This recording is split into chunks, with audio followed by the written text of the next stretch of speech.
Bien, seguimos con el tema porque estamos con Federico Furiase, director de la consultora EcoGo, profesor en la Universidad DITELA. Federico, bienvenido. ¿Qué tal? Un placer.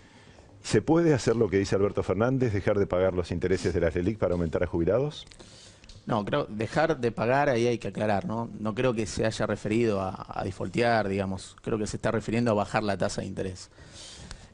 Ahí el punto es que si hoy el Banco Central bajaría rápidamente las tasas de interés, las condiciones no están dadas. ¿Esto qué significa? Hay que mirar la película completa y tendríamos que resignar un dólar más alto, una inflación más alta, y en la película, ¿qué pasaría con el poder adquisitivo del salario y de las jubilaciones? Esa sería la primera consecuencia, aumento del dólar, aumento de la inflación. En este contexto no están dadas las condiciones. Hay incertidumbre política, hay una alta inflación. Entonces, para bajar la tasa de interés y que no te pase factura en el dólar y en la inflación, hay que generar credibilidad. Y hoy no está esa credibilidad. Entonces, el primer requisito es despejar la incertidumbre política y a partir de ahí tener un programa monetario y fiscal consistente en el tiempo, y ese te diría que es una condición necesaria para a partir de ahí ir bajando la tasa de interés sin que escale el dólar y la inflación de forma inestable, porque eso después terminás en el mismo colchón cambiario, pero con peor poder adquisitivo, con más inflación,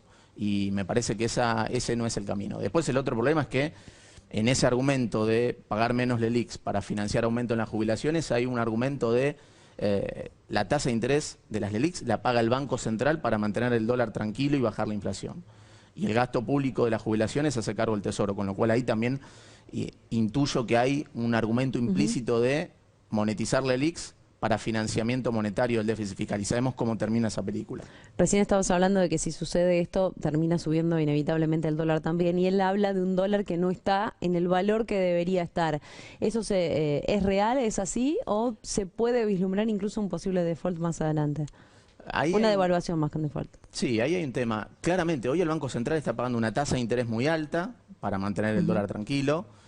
Y aún así está empezando a subir, está vendiendo futuros y tiene mucha munición para hacerlo, está subiendo la tasa y retirando liquidez en el mercado. En los últimos 3 días retiró 111.000 millones de pesos.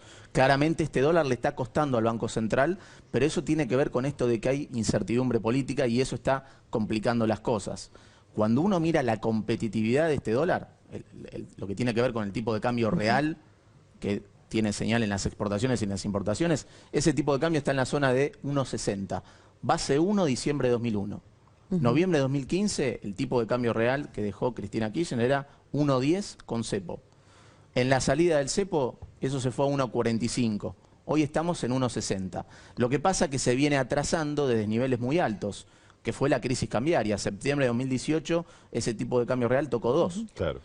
Pero tenemos 9 meses de superávit comercial, con lo cual no hay un problema del tipo de cambio real en términos de competitividad, ¿no? Porque tenemos 9 meses de superávit comercial, claramente que es la contrapartida de la recesión y el desplome de las importaciones, la caída del salario real y el aumento en la tasa de interés. El problema es que venderías dólares y te colocarías en plazo fijo. Ahí está la incertidumbre. Y en la incertidumbre política que vos mencionás, ¿esa incertidumbre política se termina o crece el 11 de agosto, dentro de pocos días, según el resultado de las PASO? Bueno, eso creo que va a depender de dos cosas. El mercado va a mirar dos cosas, claramente. La diferencia a favor, potencialmente, de Fernández respecto de Macri y Pichetto. Hoy el mercado tiene priceado entre 4 y 6, 7 puntos, te diría. Una diferencia mayor a eso podría generar desestabilización financiera, aumento en el riesgo país, presión cambiaria, el Banco Central forzado a vender más futuros, eventualmente reservas y subir la tasa de interés, y eso complicaría las cosas, o que quede muy cerca del 45%. Esas son las dos cosas que va a mirar el mercado. Lo contrario, si la diferencia a favor de Fernández es menor a 4 puntos o inclusive está parejo, el mercado puede tener una respuesta al revés y menor, digamos, presión en el riesgo país, en el dólar y en las tasas de interés. Te voy a sacar un segundo de este análisis. Quiero que me digas cómo está realmente la economía hoy y qué se vislumbra para los próximos meses. Porque hace unos días conocíamos datos, cifras del INDEC, que gracias al agro había repuntado un poco la actividad, pero ¿cuál es la situación real? No, la economía, en lo que tiene que ver con el termómetro de la calle, salario real y crédito, eso está mal y va a seguir mal. La apuesta del gobierno, hay que entender que venimos de una crisis cambiaria y, digamos, de lo que se llama una crisis de balanza de pagos, donde el mercado cerró la persiana y todos los desequilibrios que venía acumulando la economía se fueron corrigiendo de shock. Eso implica una aceleración de la inflación, un salto en el dólar, y lo que queda rezagado es el salario. Salario que perdió 12, 13 puntos en términos reales en 2018, y en esa transición la economía sube muy fuerte la tasa de interés para tratar de estabilizar el dólar, pero eso corta todo el crédito, con lo cual ese panorama va a ser muy difícil salir de eso. Te diría que en 2020 también va a costar, no hay margen para financiar populismo, esté quien esté en 2020. Ahora la apuesta del gobierno es a, si mantiene el dólar más o menos tranquilo, podemos ver en el segundo semestre si la inflación va al 2% mensual, suponiendo que el dólar se mantiene estabilizado, que es un supuesto fuerte que depende de la incertidumbre política, ahí el salario se podría empezar a recuperar contra la inflación, ¿no? Donde hay también freno de tarifas, pero desde niveles muy bajos. Y se supone que eso depende de que se mantenga esta estabilidad cambiaria, que depende de la evolución de la incertidumbre política. Esa presunta recuperación del salario sumada a medidas de incentivo pueden llevar también a una mejora en el consumo.